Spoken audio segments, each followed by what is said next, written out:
وأحسن منك لم تر قط عيني وأجمل منك لم تلد النساء خلقت مبرأ من كل عيب كأنك قد خلقت كما تشاء.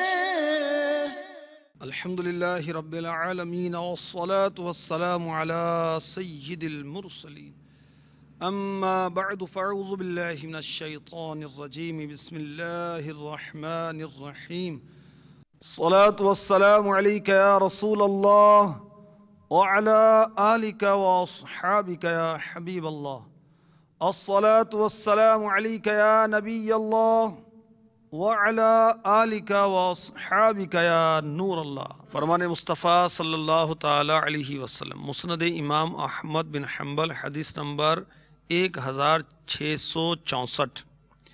بے شک جبرائیل علیہ السلام نے مجھے بشارت دی جو آپ صلی اللہ تعالی علیہ وآلہ وسلم پر درود پاک پڑھتا ہے اللہ عز و جل اس پر رحمت بھیجتا ہے، اور جو آپ صلی اللہ تعالی علیہ وسلم پر سلام پڑھتا ہے اللہ عز و جل اس پر سلامتی بھیجتا ہے. صلو علی الحبیب صلی اللہ تعالی علی محمد وعلی آلہ وصحبہ وبارک وسلم.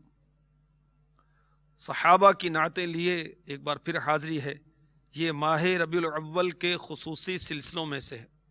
ہر روز ہم کسی صحابی رسول رضی اللہ تعالی عنہ کا نعتیہ کلام سنتے ہیں. ہر صحابی عاشق رسول، مگر بعض صحابہ شاعری کرتے تھے تو انہوں نے پیارے آقا علیہ الصلوۃ والسلام کی نعتیں بھی لکھیں. اور یاد رہے پہلے بھی عرض کیا گیا کہ نعتیں سننا سنانا صحابہ کی سنت ہے.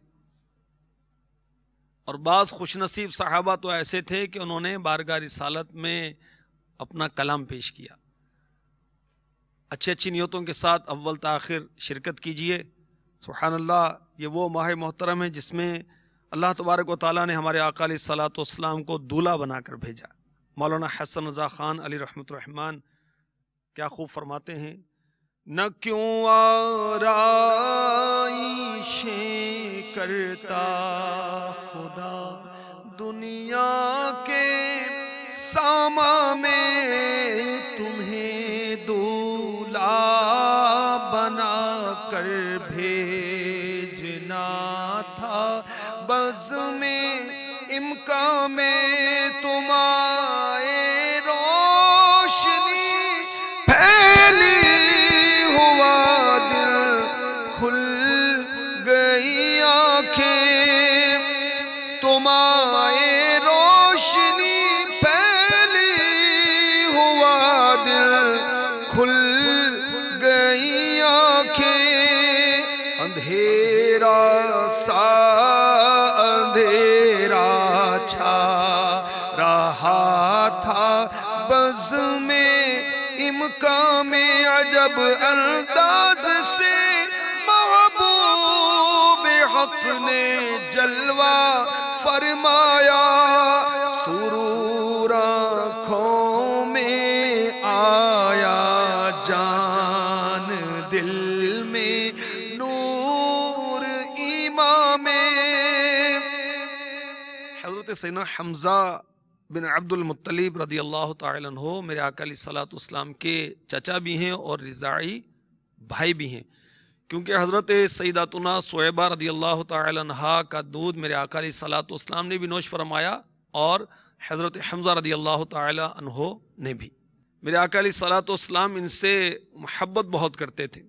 ابو جہل وہ بدبخت جو میرے آقا علیہ الصلوۃ والسلام کی شان میں غستاخی کرتا تھا، حالانکہ ابھی حضرت حمزہ رضی اللہ تعالی عنہ نے اسلام قبول نہیں کیا تھا، مگر جب اس بدبخت کی غستاخی کا پتہ چلا تو حرم کعبہ میں جا کر ابو جہل کے سر پر اپنے کمان سے ایسی ضرب لگائی کہ اس ناری کا سر پھٹ گیا. بہت بہادر جنگی کارناموں میں آپ کا سکہ بیٹھا ہوا تھا. جنگ احد میں آپ نے جام شہادت نوش فرمایا. امیر اہل سنت ان کو اور غازیوں کو، شہ سواروں کو سلام پیش کرتے ہیں۔ سیدی حمزہ کو اور جملہ شہیدان احد کو بھی اور سب غازیوں کو، شہ سواروں کو سلام۔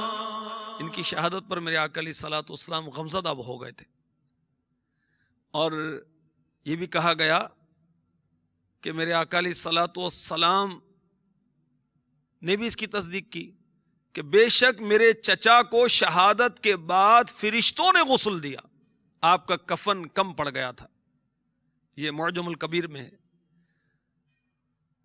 میرے آقا علیہ الصلوۃ والسلام نے شہداء احد پر 10 آدمی کر کے نماز پڑھی، اور ہر 10 میں حضرت حمزہ رضی اللہ تعالی عنہ ہوتے، یہاں تک کہ ان پر 70 بار نماز پڑھی۔ حضرت فاطمہ خزاعیہ رضی اللہ تعالی عنہ ایک دن حضرت سید الشہداء جناب حمزہ رضی اللہ تعالی عنہ کے مزار اقدس کی زیارت کے لیے گئیں، تو فرماتی ہیں کہ میں نے قبر منور کے سامنے کھڑے ہو کر کہا، السلام علیکہ یا عم رسول اللہ، اے رسول اللہ کے چچا پر سلام ہو۔ تو قبر سے آواز آئی اور سلام کا جواب دیا گیا۔ جب حضرت امیر معاویہ رضی اللہ تعالی عنہ کے دور حکومت میں مدینہ منورہ کے اندر نہریں کھودنے کا سلسلہ ہوا، تو ایک لاعلمی میں اچانک نہر کھودتے ہوئے پھاوڑا لگا تو آپ کے قدم مبارک ظاہر ہو گئے اور پاؤں مبارک کچھ کٹ گیا، تازہ خون بہنے لگا، یہاں تک کہ آپ کو دفن کیے ہوئے حالانکہ 46 سال گزر چکے تھے۔ اور فرمان مصطفیٰ صلی اللہ علیہ وسلم شہداء میں سب سے افضل حضرت حمزہ بن عبد المطلب رضی اللہ تعالی عنہما ہیں۔ بہت عرفہ و علا ان کی شان و عظمت ہے۔ ان کی شہادت پر حضرت کعب بن مالک رضی اللہ تعالی عنہ نے وہ اشعار بھی کہے تھے، اور میرے آقا علیہ الصلوۃ والسلام شہداء احد کی قبروں کی زیارت کے لیے جاتے اور ترغیب دلاتے۔ میرے آقا علیہ الصلوۃ والسلام نے اپنے چچا جان سید الشہداء حضرت سیدنا حمزہ رضی اللہ تعالی عنہ کو اللہ اور رسول کا شیر قرار دیا۔ فرمایا میرے پاس جبریل امی علیہ السلام آئے، انہوں نے بتایا 7 آسمانوں پر یہ لکھا ہے حضرت حمزہ رضی اللہ تعالی عنہ اللہ عز و جل اور اس کے رسول صلی اللہ علیہ وسلم کے شیر ہیں۔ حب اہل بیت دے آل محمد کے لیے، کر شہید عشق حمزہ پیشوا کے واسطے۔ حضرت سیدنا حمزہ رضی اللہ تعالی عنہ نے جب قبول اسلام کا شرف حاصل کیا تو پھر یہ حمدیہ اور نعتیہ اشعار کہے، سنیے اور ایمان تازہ کیجئے۔ حمدت اللہ حین ہدا فؤادی الی الاسلام والدین الحنیف، لدین جاء من رب عزیز خبیر بالعباد بہم لطیف۔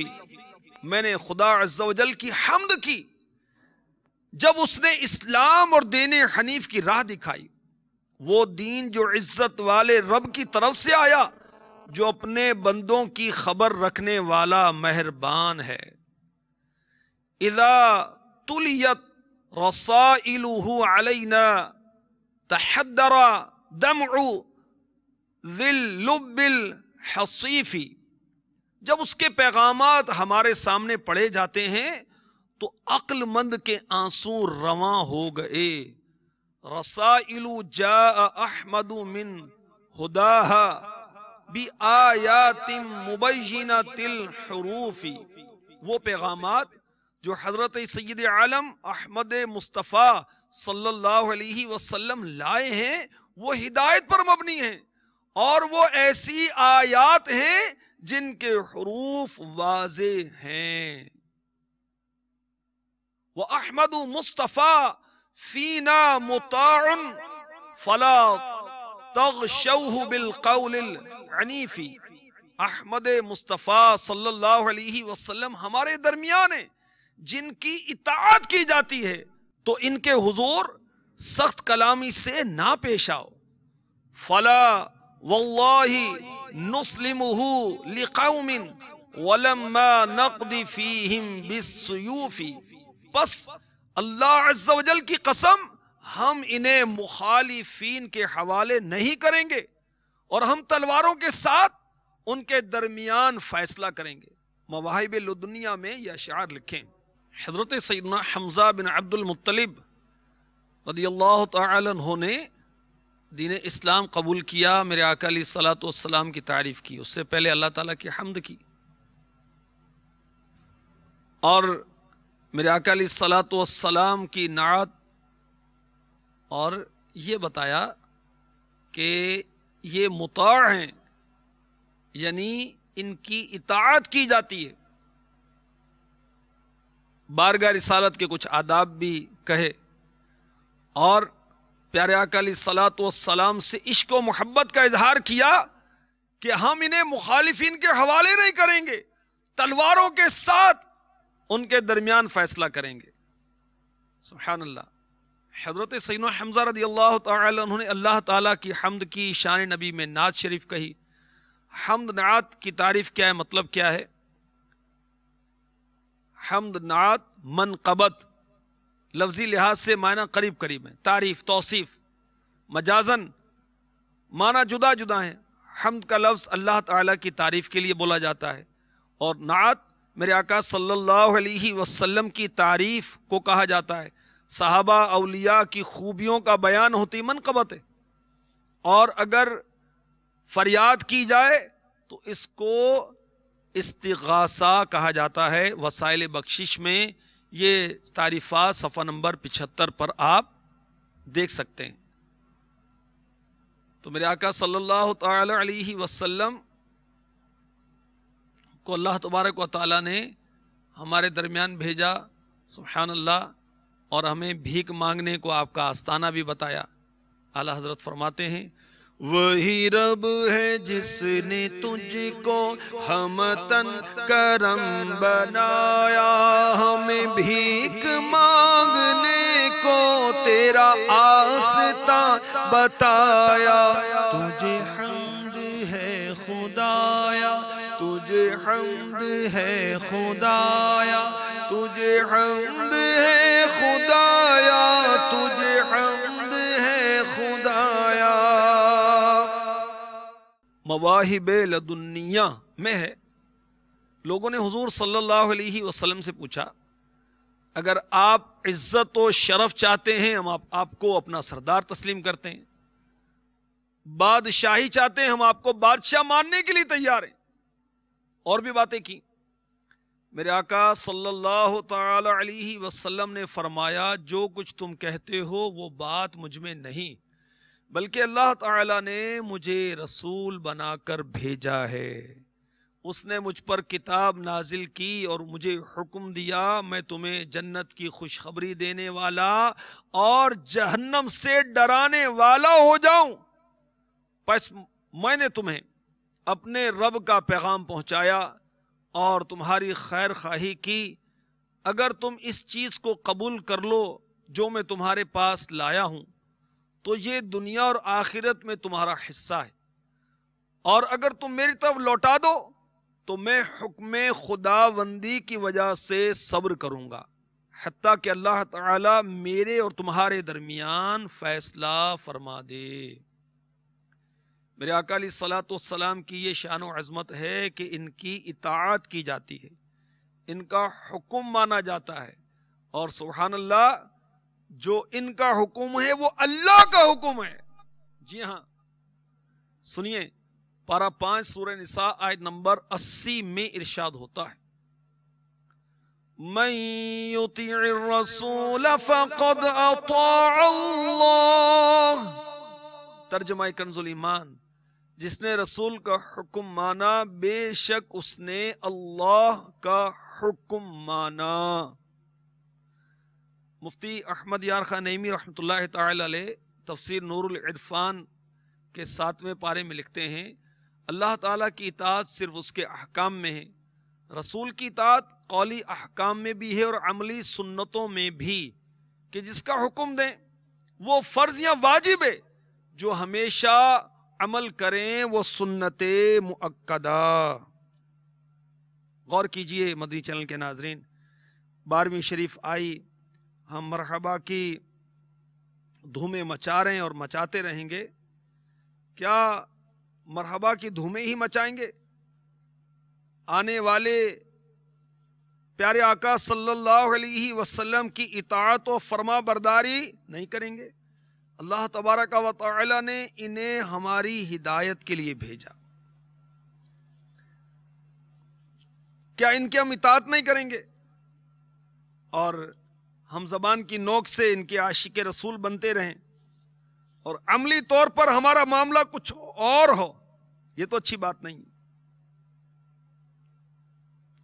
ہم عاشق رسول واقعی ہیں یا نہیں ہیں؟ اپنا محاسبہ کرنا چاہیے۔ امیر اہل سنت دامت برکاتہم العالیہ ہمیں جھنجھوڑتے ہوئے فرماتے ہیں، جو نمازیں پڑھیں نہ ہی روزے رکھیں ان کو کس نے کہا عاشقان رسول؟ عالموں پر ہنسیں، بھپتیاں بھی کسیں، ان کو کس نے کہا عاشقان رسول؟ جو کہ گانے سنیں، فلم بینی کریں، ان کو کس نے کہا عاشقان رسول؟ بد نگاہی کریں، بد کلامی کریں، ان کو کس نے کہا عاشقان رسول؟ کھائیں رزق حرام، ایسے ہیں بد لگام، ان کو کس نے کہا عاشقان رسول؟ عہد توڑا کریں، وعدہ پورا نہیں کرتے، عہد توڑا کریں، جھوٹ بولا کریں، ان کو کس نے کہا عاشقان رسول؟ جو ستاتے رہیں، دل دکھاتے رہیں، ان کو کس نے کہا عاشقان رسول؟ غیبتوں تہمتوں میں جو مشغول ہوں، ان کو کس نے کہا عاشقان رسول؟ گالیاں جو بکیں، عیب بھی نہ ڈکیں، ان کو کس نے کہا عاشقان رسول؟ نہ رکھیں داڑیاں، کھائیں جو چغلیاں، ان کو کس نے کہا عاشقان رسول؟ تو اپنے کردار پر دیکھیں، واقعی عاشقان رسول ہیں کچھ اور ہیں۔